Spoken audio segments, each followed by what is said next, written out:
This is part 3 on panic attacks. Talked about what caused them.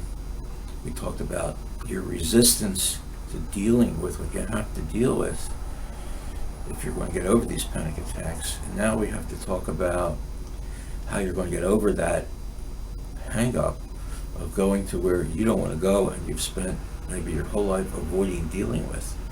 So what are you going to do?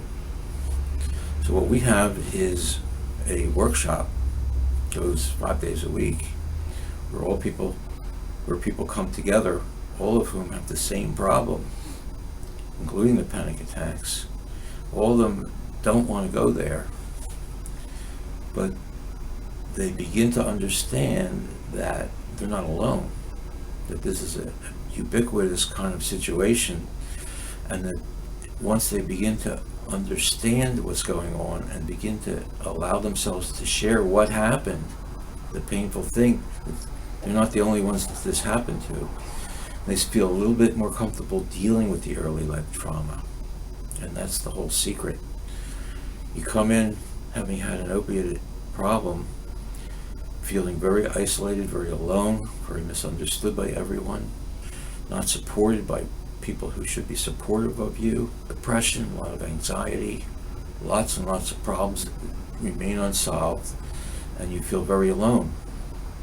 But when you come into a group of people suffering from the same complex of problems and realize that it's not just you, and that there are people there that can understand you, help you, give you the benefit of their experience.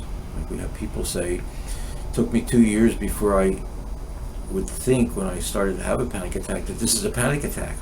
I always thought I'm dying, and it took me 2 years of coming to these workshops before it came into my head that this is a panic attack. This is a flashback. It wouldn't come into my head for 2 years. You begin to hear that, you begin to understand the resistance that's built into your brain to dealing with the trauma, which is the basis of the panic attacks. You don't want to deal with it. So once you understand that and you start hearing it from other people, and other people come in and start supporting you and saying, this happened to me, and 2 years later I finally started dealing with it, you can make the decision maybe not to wait that long and get started now. Just believing in the model that we offer, the flashback model, that itself can take a year because of the resistance. Nobody wants to ask the question, what am I having a flashback to? Because it's too painful. But if you come together and you hear other people able to deal with it, willing to deal with it, breaking through the barriers, we have now a group of people that are working together. They're not isolated. They're a community.